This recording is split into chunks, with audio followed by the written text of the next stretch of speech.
Welcome to the Integrated Schools Podcast. I'm Andrew, a white dad from Denver. I'm Anna, a white mom from Phoenix.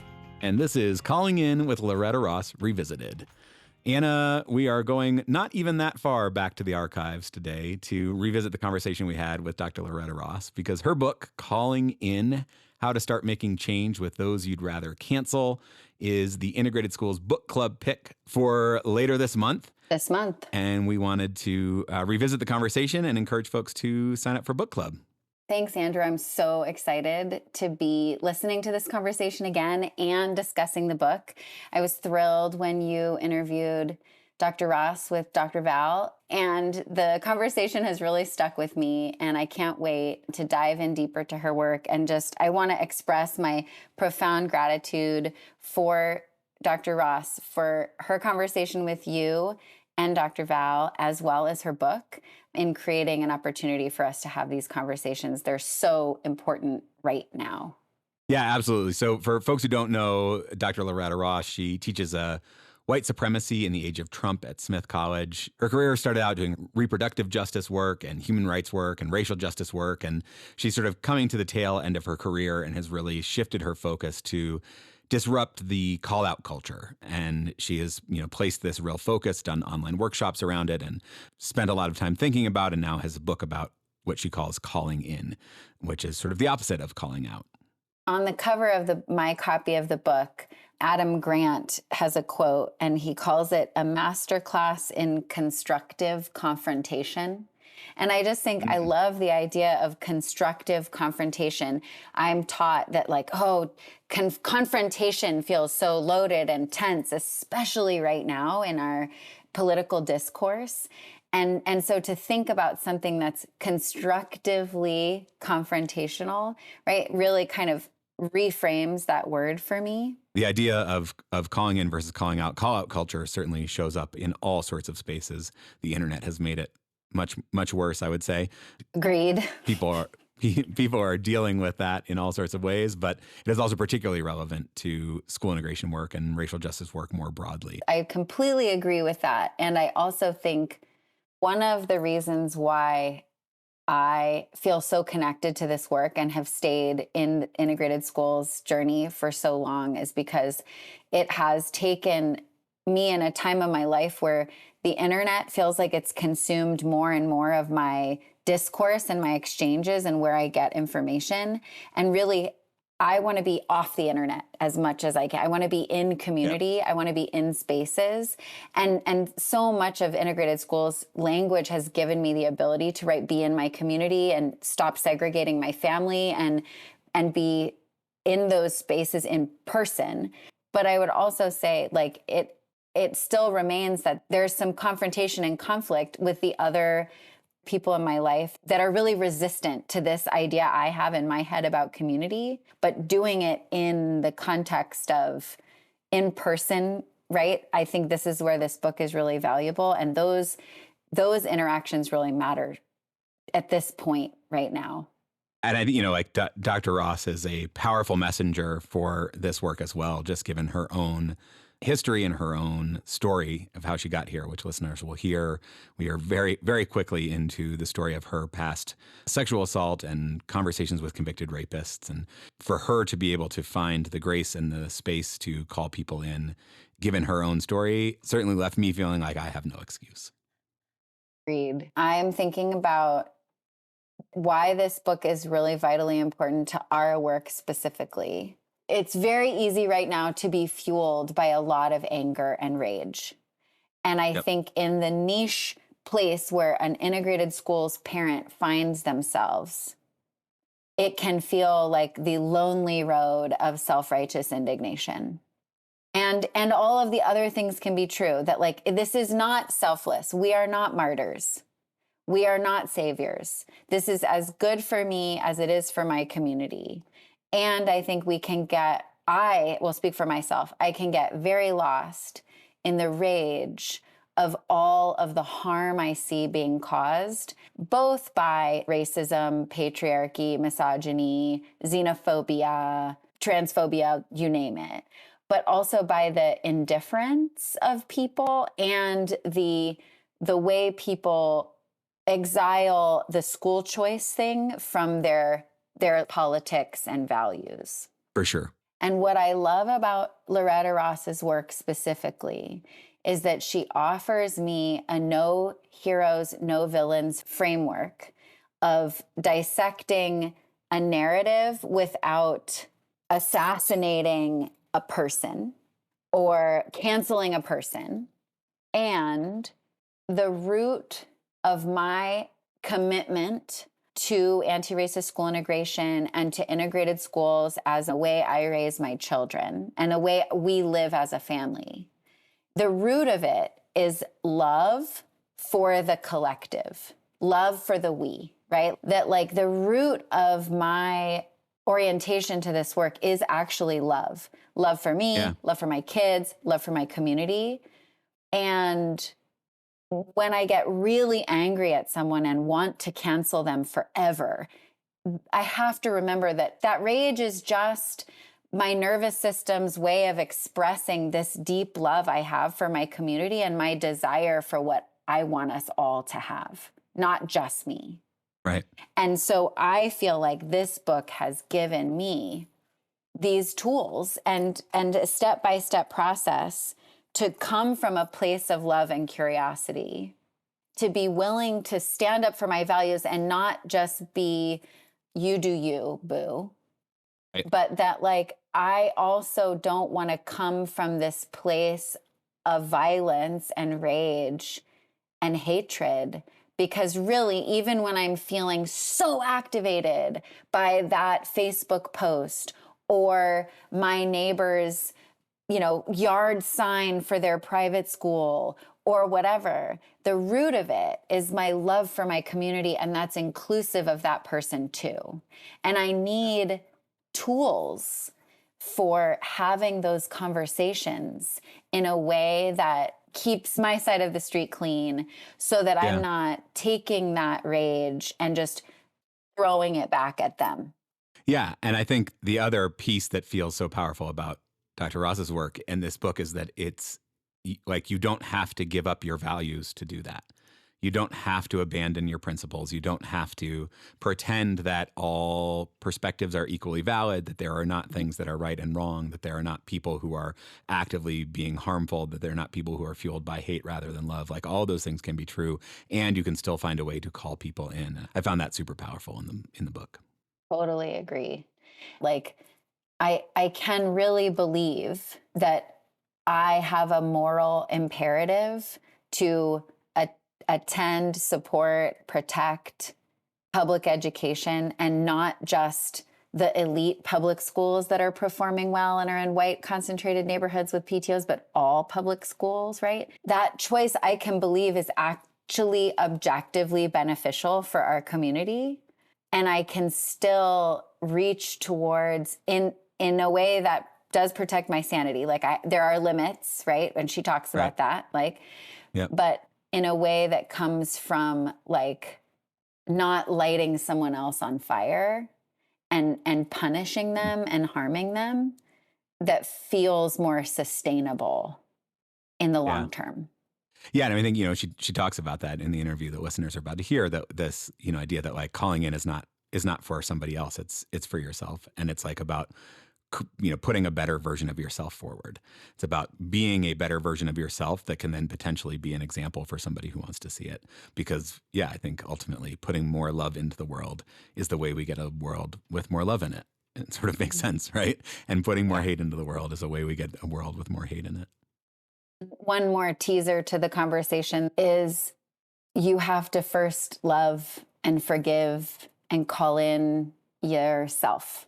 This starts with me in the way I talk to myself, in the way I support myself, and in the way I forgive myself when I mess up. And I have been in the past more maybe afraid to speak up about things.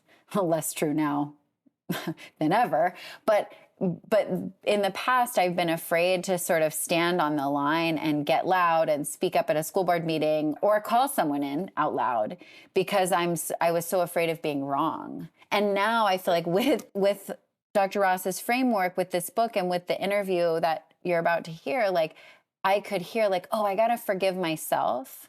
I got to be willing to say, oh, there are things I may misspeak, I may get it wrong. And if I can forgive myself and adjust without this like tireless defensiveness that I think is so prevalent in culture, but in specifically in white culture, that like I stand such a better chance of being more effective out in the world when I can be, as Dr. Ross says, when I can forgive myself. Yeah, I mean it's a muscle, right? Like calling in is a muscle, and we have to practice it, and we have to practice it with starting with ourselves. And like the tendency to call out is also something that we can use over and over again. Totally true. Yeah, I mean it's a powerful book. It's certainly a powerful book for this particular moment, and it's why it's the Integrated Schools Book Club pick for May. So, Anna, why should folks come to book club sessions? We want to bring you in further into our community. They tend to be smaller and more intimate conversations. We have 4 sessions. They're the week of the 15th of May. So the 15th, the 18th, the 19th, and the 23rd. They last about an hour. It's people from all across the country, all varying ages and stages of parenting and thinking about schools and being community members and advocates for schools. So we want to welcome as many people into the conversation as we can. Yeah, absolutely. You can go to integratedschools.org/book club, or just go to the website, or in the show notes, there'll be a link to register. Great sessions, great facilitation, lovely conversations. And I think, in this moment where there's a lot of bad news, it is just nice to spend an hour with some folks who are thinking hard about similar topics and engaging in really thoughtful conversation and leading with love. So definitely encourage everyone to sign up for book club. We'd love to see you there. All right, shall we take a listen to Dr. Ross? Let's do it.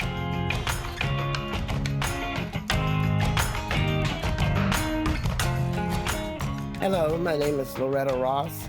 I'm an associate professor at Smith College in Northampton, Massachusetts. And a genius. A certified genius. A certified genius. That's right. No, they've got criteria that I find suspicious if they included me. Not at all. Any Not club at that all. would have you as a member or something? Right. Yes, you've had a long career of racial justice work, social justice work, reproductive justice work. What poured that into you? Why did you find yourself concerned about things like human rights and justice? Well, I call myself an accidental feminist because I did not plan on having a career in women and human rights. I was that typical nerd kind of kid, and I actually went to college and majored in chemistry and physics. And trust me, you do not take those courses if you don't plan on using them in your Right. life. Right. But a strange thing kept happening to me. It seems like I couldn't control if and when I had sex through rape and incest when I was a child. The incest led to a pregnancy. Then I couldn't control if and when I kept a pregnancy because it was before Roe v. Wade. So I ended up having that child produced through incest. And so my only choice was whether or not to give my son up for adoption. Mm-hmm. And because I chose to keep him in 1969, I became permanently tethered to my rapist, which is not quite how you want to become a mother. Mm-hmm. And so I constantly say that I had made different decisions for my life, but my plumbing made other decisions for me. And so I fight for women's human rights because every human being should have the right to control what happens to their body, whether or not they have sex, whether or not they have children, whether they can live a life of peace or pursue their education and their pleasures. And I was denied that as a child. And so even though I'm in my 70s now, I'm still pissed off. Understandably. Yeah. Understandably. But you haven't channeled that justifiable rage into hate or into toxicity, but rather it seems you've consistently throughout your life channeled that into love and into connection and into bringing people closer to you to have conversations. How did you find that as a path to channel your justifiable anger? It's a hard-fought, ongoing battle because in my teen years and my 20s, I was doing community work political organizing, working in D.C. to pass rent control, became the director of the first rape crisis center in this country. So while on the outside, I was serving my community and doing the good work. On the inside, I was chaos because I had not gotten any therapy for my healing. I was self-medicating through drug abuse and just hoping nobody saw what a fraud I was inside. And it wasn't until I crashed and burned, literally embezzled money from the Rape Crisis Center I was trying my hardest to serve to support my drug habit, that a wise old Black woman who was on my board of directors took me under her wing and said, Loretta, you made a big mistake. You need to go get some therapy. And that woman, Amasaran, called me in when she could have called me out. Yeah. Because they did fire me justifiably. Yeah. But she knew that there was more to me than my mistakes. And because she offered me grace, I never, ever forgot that. And 10 years after that, she actually recommended me for another job in the women's movement. So I benefited from not only her, but other older Black women in the Washington area, the feminists of the 30s, 40s, 50s, and 60s, who were still around when I was developing my Black feminist consciousness. And even though I was offensive to most of them, because you're young, you're mouthy, you know everything. And then I'm a child of the ghetto, because I can drop an EMF faster than I can do a please and thank you. They didn't give up on Despicable Me. And they saw something in me worth nurturing, worth forgiving, worth offering grace for. So they set a template in my life. But in my 20s, I wasn't smart enough to figure out what that was. It wasn't until about 10 years ago, in my 60s, that I got on social media and I noticed how unbelievably cruel people were on social media. Right. And when I asked the young people in my life what was going on, they said, oh, that's the call out culture. And I was surprised. I said, you named it?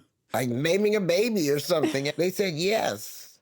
I said, well, what are y'all doing about it? And they shrugged their shoulders and acted like it was as inevitable as gravity. And that's when I started processing what I had been through. How many times I had called people out, how many times people had called me out, but also those precious people who called me in. Who didn't give up on me, who didn't think mistakes that I made were fatal, that I had more potential than I had been showing. And so in 2016, since I was now teaching, I asked the students, the young people I was teaching, how the call-out culture was affecting them. And to a person, they reported being extremely afraid. Afraid of saying the wrong thing, texting the wrong thing, even wearing the wrong T-shirt for the wrong band that then got canceled. Right. And I realized that they were in a much more toxic and fragile environment than even I grew up in, because we didn't have social media back then. Do y'all remember how phones were where there was a party line? Like you had to make a phone call and anybody on that party line could pick it up and overhear your conversation. Yes. You had to be careful what you said back then, because all your neighbors could hear it. Or even growing up with my princess phone, any person in my house could pick up the anybody. line. Yep. And then they'd be quiet listening to my conversation. Exactly. So I know not wanting to say the thing that you couldn't walk back. But I think young people today, the digital babies, have it even worse. Because it's one thing when one person can say something bad about you. It's another thing when they can get 10,000 people to say that same bad thing, and they can do it in an hour. Yeah. So you had Amma who called you in. Was that before or after you went to speak to William Fuller? That was after. That was after. All right. So you had already been practicing, or you knew it was in there, your desire to build bridges or to call people in. Well, William Fuller was a black man who was incarcerated at Lorton Reformatory. And while I was directing the Rape Crisis Center, he wrote us a letter saying that outside I raped women, inside I'm raping men. I'd like not to be a rapist anymore. And when I first got that letter, I wanted to cuss that man out from the bottom of my heart because I felt that everything he was enduring was just too dang bad because he earned his spot in jail Right. after raping and murdering a black woman like me. But I didn't throw it away.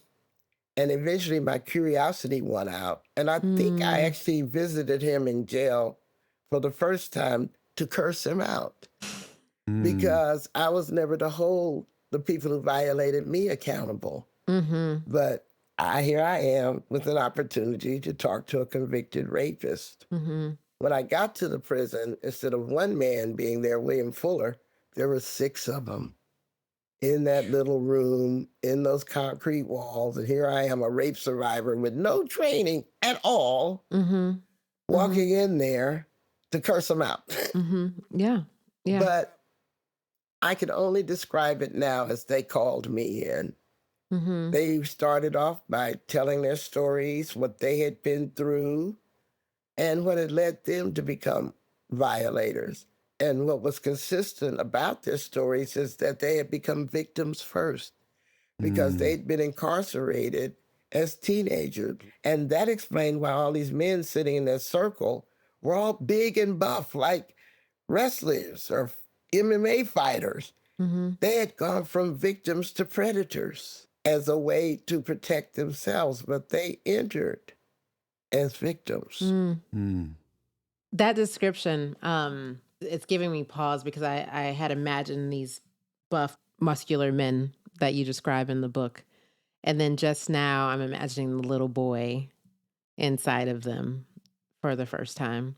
And what I gathered just throughout all of the anecdotes in your story was that in your calling people in, you are able to see that humanity in a way that might not be externally visible at the moment, but you see something that is worth connecting to. Well, one of the ironies of my calling in practices and realization is that the first person you have to call in is yourself. So once I was in touch with my own humanity and my own integrity and stopped letting my trauma block me from healing, then I was able to see others. But if I could not forgive myself for not being perfect, for not knowing everything, for not doing the right thing, then I couldn't find the capacity to forgive others. And so calling in always starts with yourself. And the more you're in touch with your humanity and integrity, the more you can see others. If you are occluded from seeing your own humanity and integrity, then you're going to be blind to others. I know you founded the Sister Song Women of Color Reproductive Justice Collective. You founded the National Center for Human Rights Education. All of these organizations seem to be focused around education, teaching people, helping people see sort of the world in a different way. It seems like if your goal is to change the world through educating people, there has to be some sort of deep belief in the power of people to change and the ability of people to change and the power of like a message of love to lead people to change. Where did that come from? I have been so fortunate to have great mentors in my life because you can learn from everybody if you dare to listen. Ooh, that's good. And you have an open mind, even the most unlikely people. But my mentors were icons in their own right. When I monitored the Ku Klux Klan and the neo-Nazi movement, my boss then was Reverend C.T. Vivian, who had been an aide to Dr. Martin Luther King Jr. Yeah. And Reverend Vivian used to always say to us as we deprogrammed white supremacists that when you ask people to give up hate, then you need to be there for them when they do. Absolutely. Yeah. Yeah, well, that sounds good, right? Except that I didn't buy it. I'm like, oh my God. If the Klan hates a black woman, I'm all right hating them back. I didn't want to hear that message. But once I got into the work of listening to the pain of these white people, the same way I had to listen to the pain of those prisoners, and realized their pain was real, even if their solutions were wrong. Then I couldn't hate them anymore because their pain echoed in me. These people that I were dealing with, they were, like the song said, born on the back seat of America. They weren't necessarily people who had a lot of choices in life, who had privileges just gifted to them. Just because they had white skin didn't mean they didn't suffer. So Reverend Vivian was so important to me. But my other mentor was Shulamith Koenig. Shula was an Israeli American whose original language was Hebrew and Yiddish. And she encouraged me to found the National Center of Human Rights Education. Shula had been asked to leave Israel because of her support for the Palestinians. And she was too rich and too powerful for them to just kill or disappear. So she and her husband self-deported from Israel. But she taught me a saying from the Torah. She said, in my religion, my neighbor's material needs are my spiritual needs.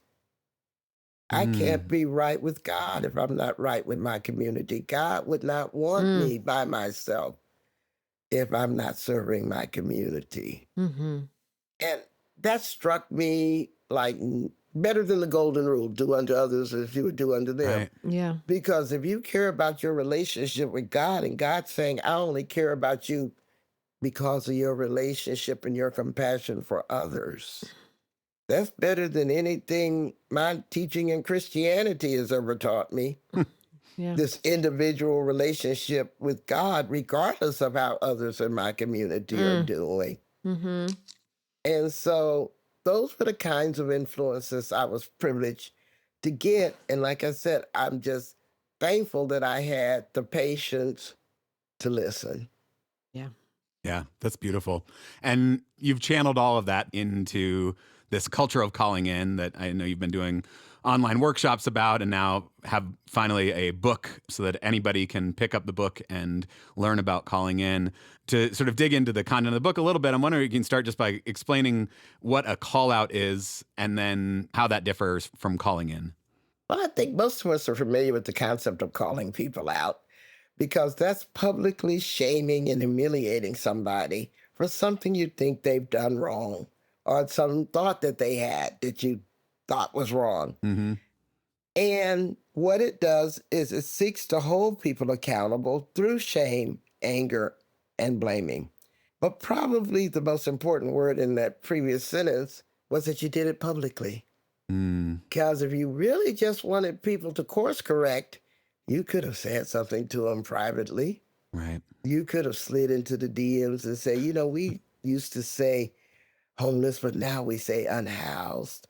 Or now it's really important to get people's pronouns right. You know, you could have done it privately and helped them grow without virtue signaling how woke you are. Yep. Now, calling in is actually a call out. But instead of using anger and blaming and shaming as your method, you're choosing to use love and respect. It's believing that you can say what you mean and mean what you say, but you don't have to say it mean. That's always a choice. Yeah. So I can say, that's an interesting choice of words you used. Could you tell me more about why you choose to use that word, or what's going on with you that makes you come at me like that? Or I think that you're a better person than those words you just said about strangers. Help me understand why you made that choice. And is that actually how you want to show up? Yeah, I love you. You wrote, being offended to justify being offensive is what calling out is. I highlighted that too. Yeah. I also appreciate you don't, there's lots of nuance in the book. You don't take calling out entirely off the table. There are places and times where calling out actually is called for. Can you help us understand where a spot that it might actually be appropriate to call somebody out is? I am most likely to use calling out when people have been offered a chance to change and they choose not to, and they have the power to cause harm to others. I want to stop that harm immediately. Right. And still, I'm not going to call them out first. I'm going to say, do you recognize the impact of what you're doing? Do you care about the people you're harming? Can I help you see the impacts of your action? Now, if they say no, no, and no, I'm lighting their asses up. For me, that's the totally appropriate use for a call out. Right. Oh my gosh. When you mentioned about how social media has exacerbated the shame that people feel when they mess up a little bit, and how it can feel like a pylon, and many people virtual signaling, and that there's just an addition of noise. And you're saying, like, refrain from that, y'all. You don't have to jump in here. You do not have to add to this if it's actually about building a relationship and connecting to someone who you hope will change based on your efforts. Because I think that is an epidemic where people, either because they think it's the right thing to do, or say it might be funny to them, they haven't experienced it themselves, and so they don't feel it in the way that the person who's receiving that particular call out might feel it. Can you talk a little bit more about how it does not necessarily help in the change that people are seeking? I firmly believe that babies don't come out the womb wanting to mess over people. Right. I think that even people who choose to bully or harm people are made into bullies. I am always infinitely curious about everyone's lived experiences, particularly if I think they have something positive to contribute to the world. And so when I see someone being mean, being aggressive unnecessarily, I tend to ask them about how do they guard and protect their good opinion of themselves. We call that integrity intelligence. And so we should be about making sure we feel as good about ourselves as possible, because without any effort on our part, life will make us feel bad. Yeah. Right. So if you've got that energy, pay attention to those little things you do that make you feel good, the kindness you can spread, the forgiveness you can offer to somebody, the grace you can give to somebody. And believe it or not, you're not doing it for them, you're doing it for yourself. Yeah. Right. No, I believe that.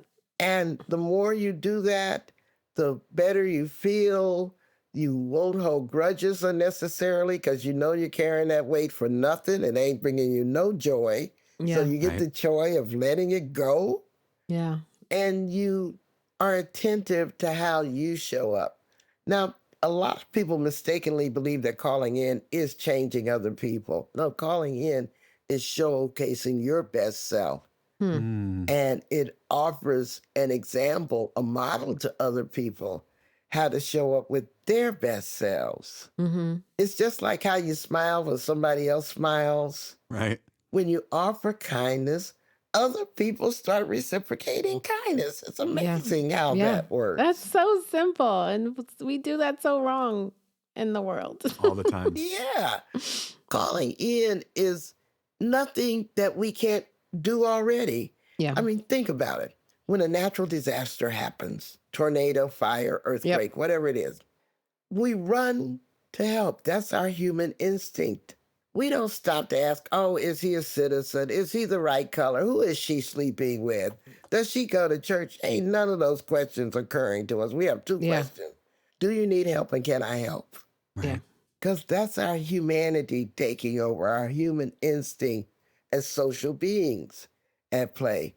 All I'm saying with calling in is that since it's already inside us, why can't we have that rush to kindness happen for man-made disasters too? Yeah. Like bigotry and ignorance. And so these are timeless lessons that we have been gifted by our ancestors. The thing that most concerns me is that we're great at quoting people but not believing them. When we talk about Audre Lorde talking about the power of anger and the appropriate uses of anger, I hear a lot of students quote that, but they don't talk about how Audre talked about radical love, so that we use our passion with compassion, and that we don't weaponize our knowledges against each other. We can talk about so many gifts that we've been handed in this chain of freedom. Talk about the chain of freedom. Because I did my activism, part of my activism in Atlanta, I was gifted many things from the civil rights movement. Because I wasn't a civil rights activist. I entered through women's rights. So it was in the 90s I started learning about the civil rights movement. And an old civil rights saying says that you've got to imagine the chain of freedom. The chain of freedom stretches back towards your ancestors and forward towards your descendants. Mm-hmm. And your only job is to make sure that chain doesn't break at your link. That's your only job. And it doesn't matter where your ancestors are from, because your guardianship of your link, just your link, means that you need to avoid apathy, hatred, despair, cynicism. Don't jeopardize the chain because you're so full of yourself that you think you ain't got a job to do. Now, you can choose not to guard the chain, but don't deny you got the responsibility and the privilege to do so. You just took a load off, because I was over here trying to save the world, and all I got to do is keep my link in the chain. Keep your link together. Keep my link together. I don't have to save this feels, you just saved my whole life. You just saved my whole life. Thank you. I mean, we're all privileged to be here right now. Yeah. And a lot of people sacrificed to get us here. Amen. And we're making sacrifices now for our descendants. Amen. That's why I became obsessed with the call-out culture, because it was the gravest risk to everybody breaking the chain at their link. Ooh. Right. Because they were going to self-indulge in the call-out culture so much that they were going to push away the very people they need to make change with. Exactly. We're going to self-implode the human rights movement through political cannibalism, claiming that everybody but you is doing the work wrong. Right. And meanwhile, the fascists are marching all the way to power. Correct. And they know how to strategically unite each other despite hating each other. Correct. Why can't we be at least as smart as them? Right. No, I was always confused. I would feel like Black folks and folks fighting for racial justice would confuse white people on the internet. They would say, don't ask me any questions, right? Like, you're supposed to do your own research. And then they would say, don't Google. You need to talk to somebody who actually has lived an experience. I'm like, white people not going to know what to do. Like, you're really confusing them, right? And so I do think, because there was such a surge of trying to get information, that people went to social media, that it was hard to understand like what steps you were to take, because so many people were giving you different directions and you didn't want to mess up. Well, that's the point of understanding how to deconstruct white supremacy, which is why I'm so glad that Smith College hired me to teach white supremacy in the age of Trump. That is my course. I start foundationally with separating the ideology of white supremacy, biological determinism, from the identity of whiteness. That's right. Because obviously all white people are not white supremacists, and sadly not all white supremacists are white. Correct. So we got a lot of people of color that believe in white supremacist ideology. Correct. And we got a joyfully increasing number of people with white identities who are fighting ideological white supremacy. That's right. And so you can choose not to participate in the education of the white people fighting white supremacy. And I understand that feeling, because they've had 500 years to study for this test. Right. And now they want you to cram it all in one night. So I understand the feeling, totally. But I also say if white supremacy could have been defeated by Black people alone, it would have been long gone. Correct. Right. Correct. So it is logical to know we need the people who constructed this system, who best understand how to be socialized in supporting ideological white supremacy, to participate in its deconstruction. Amen. The same way when I'm working against rape, I want to educate men to talk to other men, because men often best listen to other men. Mm-hmm.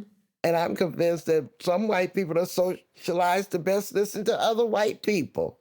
100%. And so it's only logical. I'm not doing it because I'm trying to sing Kumbaya with everybody. I mean, it's probably a nice song, but I'm far more committed to being strategically effective with my life. I mean, activism is the art of making your life matter. I never have to wonder why I'm put on this earth, what my purpose in life is. Everything I've been through prepared me for this moment. And I so enjoy sitting in the midst of the ambiguity and chaos that my enemies fear. I was designed for dealing with change. I mean, I'm a descendant of mitochondrial Eve who created humanity. And I have the joy and the responsibility of participating in saving it. I just find that it's such a precious heritage. And I am not going to squander it. Amen. And everybody's a cousin, by the way. That's how right. you have to see it. That's right. Everybody's a cousin that just baked in the oven at different degrees. Oh my gosh. That sitting in the discomfort, in the ambiguity, I love that you brought that up. I think that certainly a lot of what I took from the book and from your previous work is getting comfortable with discomfort. You know, one of the things that draws us to hate, that draws us to simplistic reduction of people into categories is the discomfort of grappling with people's full humanity. Can you talk a little bit about being comfortable with discomfort? I find that the world of ambiguity is our natural playground when we are trying to humble ourselves to enjoy the fullness of what life and opportunity offers. But the people who are afraid of ambiguity thrive on predictability, control, and certainty. They really can't figure out how to have a meaningful life if they're not in control, if they're not sure of their certainties, and if they can't control outcomes of everything. But what frightens them embraces us. We welcome the chaos of evolution.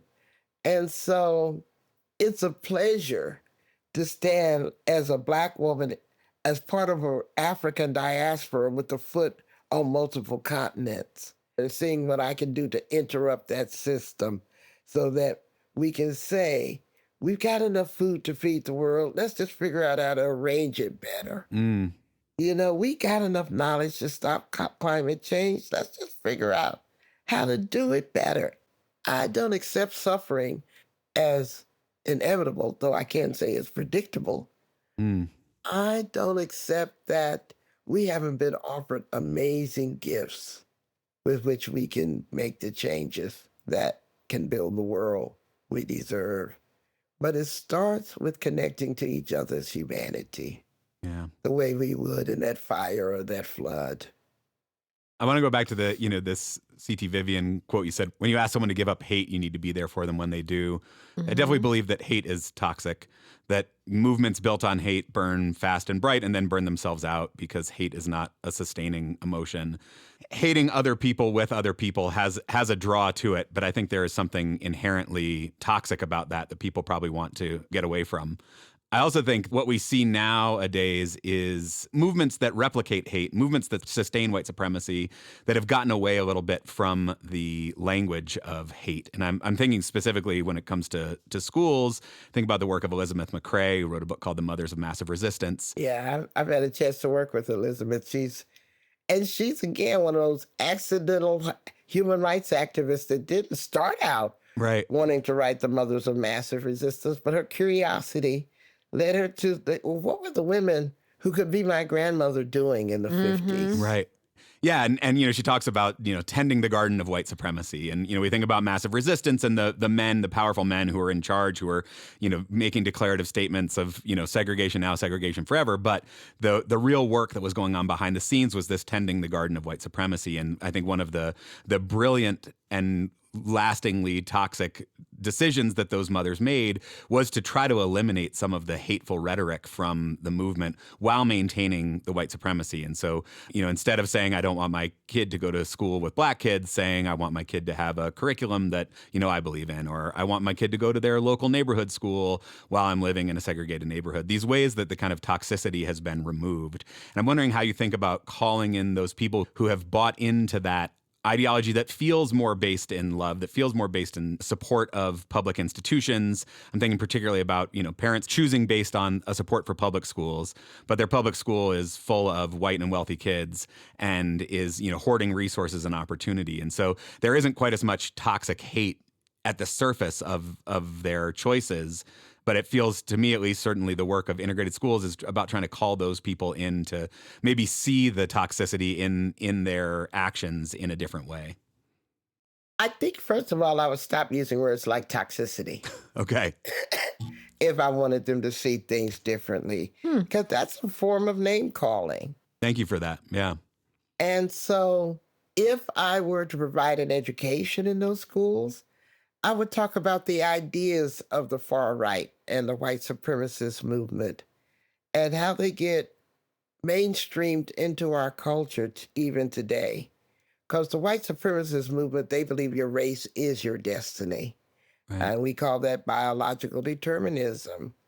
But by the same token, when those same ideas are transmitted into our society through Christian nationalism, instead of saying your race is your destiny, the Christian nationalists will say the type of Christianity you practice is your destiny. Mm-hmm. And so they will divide people into the right Christians and everybody else. Right. Then those same ideas move into the conservative movement. And for them, it's not race, it's not religion, it's the right behaviors. Whether or not you are a maker of wealth or a taker of wealth. And so they're the ones to push the rhetoric of we, the hardworking people who are being exploited and used by all these lazy immigrants, black people, queer people. You know the rhetoric, right? Same ideas, but different guises. Mm-hmm. And so by the time it comes to the mothers in that all-white school, they don't believe in biological determinism. They don't believe in Christian nationalism. They may not even believe in the harsh benefit the rich policies of the Heritage Foundation. But they do believe in tradition. And they've been socialized to think that the traditions they fight to uphold are all that's available to them. And it's the best that they can offer. And so they are fighting for what they think is best for their child. Right. We have to help them explore the definition of what best means. Yeah. Mm-hmm. Because when they show up at my rich private school, whether it's from public school, private school, or homeschooling, and a college that is as white as Smith College is their first experience of diversity, they shouldn't be 18 years old and being brutalized by the concept that everybody ain't like them. Not only that, through that entire educational system before they got to us, there's a lot of hidden violence that our children experience. That's why we got the school shootings, they're by those rich white kids in those schools. Yep. Right? I'm sorry, our black community's got problems, but they're killing each other in the hood. They ain't bringing all these guns to schools and committing school massacres. That's happening in these so-called good schools with ample resources. So long before they even get to an environment that's racially diverse or class diverse, they're having to deal with a lot of normalized brutality in their so-called good school environments. And so helping those mothers understand that it is not serving your children well to disguise or to ignore the fact that not everybody at this school comes from wealth. And the kid whose dad is a janitor is afraid to tell the rest of their classmates for fear that they're going to get bullied Yeah. because they can't take a trip to Europe during the summer. They've got to get a summer job. Or, my daddy's beating my mama, but we're not supposed to talk about our business outside the house. Mm. Or, when you see a child in a wheelchair and you say, Mommy, what's wrong with that person? Hush, hush, you're not supposed to notice that. You're not supposed to say anything about that. Mm-hmm. We're doing a lot of bad parenting, calling it good parenting. Mm. And so I would ask those mothers in those good schools, let us work on the definition of what we mean by good. Yeah. What you just said about parenting, you mentioned we identify keeping our children uninformed, ignorant as a method of good parenting. Right. We believe in sexual and racial and disability and queer ignorance Yes. as a way of protecting their innocence. But the world is not going to keep those things from your child. It's just that you're preparing them for not seeing you as the person who they can most trust to tell about them. Right. A conversation that Andrew and I have a lot of times is, when people say, oh, we don't want to talk about race in school. I'm like, my kids are very comfortable about talking about race because it's something that they've had to talk about. And I've had to figure out as a parent how to talk about since they had language, right? And so when we try to protect kids from these various realities that other families are facing, it's not because young people aren't aware. So I live in Charlotte right now. We're in the news for the increased ICE and Border Patrol presence here and the raids. And children have been told by their parents, here's what you should do if I don't come home, right? And so if as parents, we don't have the courage to have those same conversations, I think we are definitely doing a disservice to our young people. I think it's bad parenting Yeah. to not use the fact that your child trusts you and knows your commitment to keeping them safe, to not twin that with commitment to keeping them informed. Mm-mm-mm. If they don't get the information they need from the person who has their best interests at heart, they're going to get it from somewhere else. And it may not be from someone who has their best interests at heart. Yeah. I got a funny story to tell about that. Because I'm a grandmother now, so I can tell all these stories. I love it. I love it. My son came of sexual age in the day of AIDS in the 1980s. Mm-hmm. And I had done everything I could to equip my son with, age-appropriate sex education and stuff, because failing to do so was bad parenting when your child having sex could kill him. Right. This is the immediacy we were dealing with. So one day I'm in the kitchen preparing dinner. My son and two of his friends say, Mama, we want to talk to you. And every parent knows that when they introduce it, it's something serious, because otherwise they blurt it out. Right. Correct. And I said, well, what's up? We want you to go to the store and get us some condoms. I said, what you need condoms for? He was 14. He said, oh, Mom, you know. Oh, I said, oh, I'm sorry, that was the wrong question. Why do you think I have to go to the store and get them? He said, well, everybody knows you have to be 18. Wow. All the great information I had provided my child got trumped by one piece of bad information from his school. Right. I had never even heard that. And so you not only have to do it once, you have to do it over and over and over again. But I was the trusted confidant for my son and his friends. Yeah. From that moment of that conversation, I kept a punch bowl full of condoms by my front door. Yeah. Yeah. And every couple of months, those hundreds of condoms disappeared. And I know my son wasn't having that much sex. We were supplying the entire neighborhood. He's like, I got you, homie. I got you. What do you need? Don't worry. What do you need? You got. He Yep. might have been selling them at school. I don't know what was happening. But I'm saying that I like the fact that he trusted me enough to come to me with the question. Yeah. And it allowed me to correct the misinformation he'd gotten from school. And by my response, I was able to not only increase his trust that he could bring me most things, because he didn't bring me everything. He's a boy. So a lot of stuff I didn't find out till he got grown. Yeah. But still, that trust that your child offers you is the most precious thing in the world. And you need to do everything in your power to maintain that trust.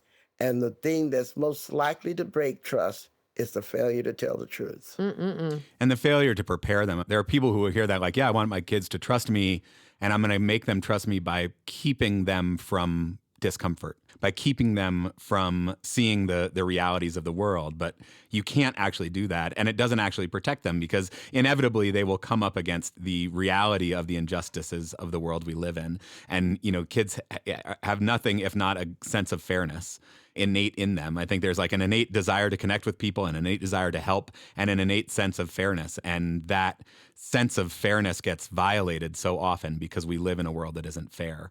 And if we don't give them the tools to see that and to understand that and to then be able to talk about it, then we're not actually protecting them. We're not actually giving them, a cushion. We're not giving them a safe space. We're making them not trust us. See, a lot of the patterns that inform the call out culture are imprinted in our childhood. Like when you were a child, and if you made a mistake and you were severely punished and humiliated for making that mistake, then you're going to think it's normal to punish and humiliate others for making mistakes, because that pattern has been set in you. And you have not been taught self-forgiveness and recovery. But at the same time, if you were a child and you made a mistake, and your parents said, I still love you despite making that mistake, and I'm going to teach you what you could learn from that mistake and how to do better, then you've been taught forgiveness. You've been taught that the love of your mom or your parent is durable, is not based on you being a perfect child, Right. that you can grow and learn from making mistakes. And so you're going to become an adult predisposed to help other people grow and help other people learn forgiveness. So our choice as adults is, do we want to continue those damaging patterns of our childhood? Or as adults, do we want to make different decisions about how we handle our mistakes and other people's mistakes? We have choices now. Yeah. Yeah, I heard you say that the only thing we risk when we call in is losing our own pain. Yeah. And I'm not sure if I want to cling to my pain so securely that it's a blanket that I can't let go of. Yeah. The choice I want us to make is to only invite Black women of grandmother age on the show, Andrew. Because they don't miss, okay? Yep. Oh, no, I mean, there's so much that I still mess up on, honey. But you know what age has privileged me with? The joy of owning my mistakes and not let them damage my opinion of myself. Yeah. But like I said, delight in that ambiguity, delight in the fact that I'm still a work in progress in my 70s. I have not stopped learning. I have not stopped boogieing. I have not stopped enjoying. And it is such a wonderful place to be at peace with who you really are, who you authentically are, than performing a role or a script that's been designed for you by somebody else. Amen. Thank you for sharing all of your joy with us today. Well, I don't always have fun, but I work on it. And like I said, a lot of people still piss me off, and I have to take that deep breath. And by the way, we're used to putting ourselves on pause. Yeah. I just want us to universalize that pause, that practice. So instead of speaking that first thought from your trauma, how about giving yourself time to speak the second thought from your intelligence and your integrity? Absolutely. Thank you for this. Thank you for all of your work. I was looking back, getting ready for this. So in, I guess, 21 or 22, you were doing some of your online workshops. A number of people from Integrated Schools, the organization, participated in them. And we started a little Slack thread. I wasn't able to do them at that time, but I was just going back through all these Slack messages of the people who were just like in the midst of taking the workshop and sort of sharing. They're all on Zoom in different parts of the country and just like, we're so moved by the workshops and touched by it. And one of our chapter leaders, this woman, Bridget, who, when I think about what she's contributed, so much of what grounded her in recent years was this idea of getting comfortable with discomfort. And I hadn't realized just how much of that came from you and from your workshop. And so going back to, early 2021 and seeing her just like sitting and grappling with this idea and being comfortable with discomfort really like rippled out. So, from your workshop there to the rest of this organization, now we've got, 40 some odd chapters around the country, and this work rippling out. So I do think there is real power in the love and the joy, and the ask that you make for us to see each other's humanity is powerful, and it is spreading. And I'm just so grateful for you sharing it and coming on and sharing with us today. So thank you. Well, thank you. I'm glad to hear that butterfly effect from my work. We've reached thousands and thousands of people over the last 5 years. So I like to think that the calling in culture is there, it's in the zeitgeist, it's proliferating. And stories like yours tell me it was all worth it. Absolutely. Thank you again. Thanks for this. This was a beautiful conversation. Thank you. This was.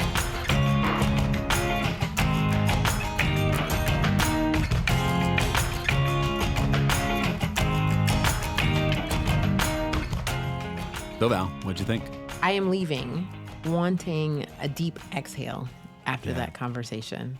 Not only because of the heaviness of some of the topics, but truly because the lessons that she has learned through all of the things that have happened in her life, some outside of her control and some within her control, really illustrates to me the strength of the human spirit. Yeah. There were too many examples where I would have been like, you know what? I'm good. I am good. I'm not trying to do any more good. Right. I am done. Yep. And she found a way to not only be that person, but to share so much of what she has learned with anyone who will listen. Yeah.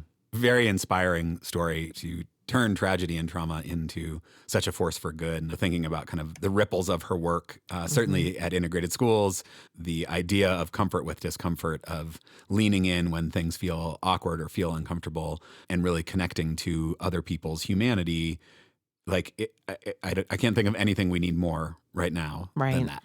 The way the world is, the way that people are struggling to get along, the way that social media is accentuating call outs. And rewarding them. Rewarding it, exactly. That what we need right now is this mindset that Dr. Ross somehow has been able to cultivate despite, having so many things to overcome.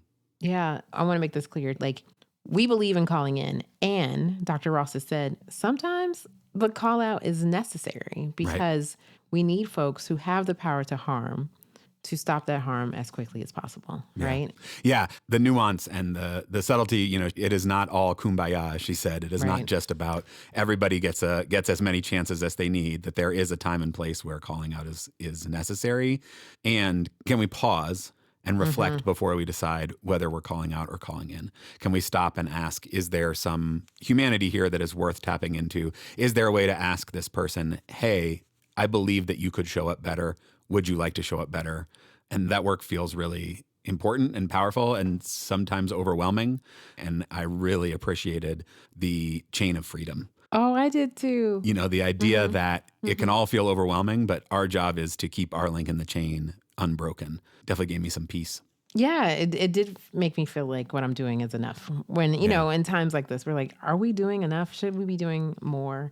But I believe that just the way you and I operate, our link in the chain will stay, and we are passing that on to the young people in our life. Yeah, absolutely.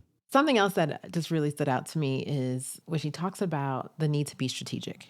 Yeah. Right. And how when we have like internal conflicts, we can waste time trying to have perfectly aligned ideology instead of figuring out what we agree upon and moving forward. One thing that she writes is, I don't see perfect ideological unity as a goal that's either achievable or desirable. Right. Our pursuit of a perfect ideology, sacrificing a good outcome for perfect results, is a futile tactic that's characteristic of a narrow imagination. She says in the book basically that a bunch of people with the exact same ideology moving in the same direction is a cult.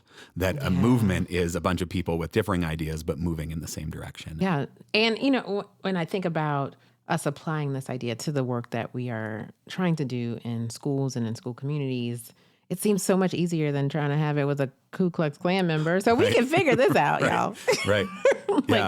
Because we do agree that we want the best for our children, right? We want safety. And so can we start with something like gun control, where our kids can be safe in schools, right? We want them nourished. So can we start with something like food programs that are healthy, right? Yeah, I mean, I think that, schools really do provide this opportunity to create environments of calling in. And again, there is certainly power in a school environment to say, here's the culture that we're going to model here. I feel like the potential to kind of build that skill set of calling in is really there if we can encourage schools to focus on that. Yeah. I mean, she talks about, she's a professor at Smith, of highly coveted, prized university, that there are students who are showing up there, and Smith, which is not a particularly diverse school, but even in that environment, she has students who are showing up, and that is their first real exposure to diversity.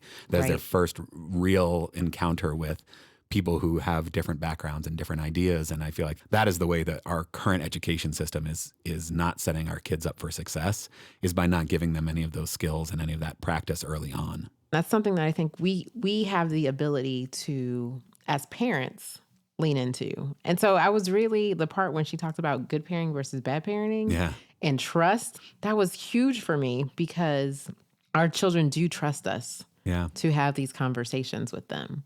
And so the ways in which we can continue to practice the work that she talks about is having these conversations with our children, is being open to them saying, hey, I have questions about this, or can you get me some condoms? Right. I understand the thought of I want to keep my kids sheltered. I do understand that. Right. And that doesn't seem like the safest, smartest way to go about preparing your children. If my kids have a question, I want to be the one. Because you have their best interest at heart, right? They're going to get the information somewhere. You can't protect them from the struggles of the world. You can't actually keep them from coming face to face with the inequities that exist in our society. And if you don't give them any understanding of it, they can take the wrong messages from it. If you don't give them a safe space to have the conversations, then they're going to go find the information elsewhere. And we've certainly seen what happens when, particularly, I'm thinking about white boys, go and try to find the answers to those things. They find it online, and it's an incredibly toxic space. And so, the work of creating that safe space where you're constantly calling your kids in, where your kids can call you in, feels like really important parenting work. And just a shout out, Meredith, one of our chapter leaders in New York City, has a great blog post on our website right now about this idea of kind of how to be a good parent. So encourage everyone to go check that out. There'll be a link in the show notes. Awesome. I was pausing and I'm thinking, if my kids are asking about something that I'm not sure of, or I haven't interrogated my own ideas, it's also an opportunity for you to learn with your kids. They have so much grace for you, right? Yeah. So say they see police brutality or ICE brutality on TV and they're like, what is going on? I think it's okay for you to say, I don't know. Let's find out.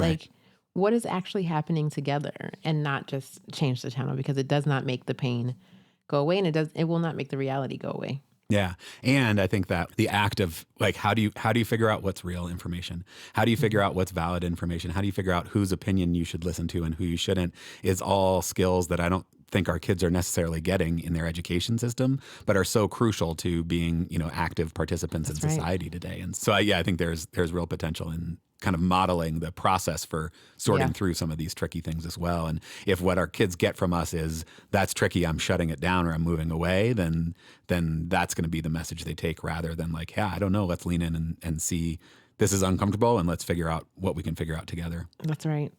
So despite how heavy the conversation was, I left feeling all right, there are things that we can do. There are things that we have been doing. There's things that we can get better at.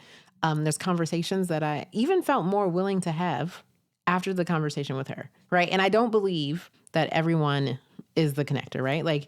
There might be some people that I need them to move a little bit further before they meet me on the bridge, But there's certainly conversations that I can have that don't have to feel contentious, angry, mad.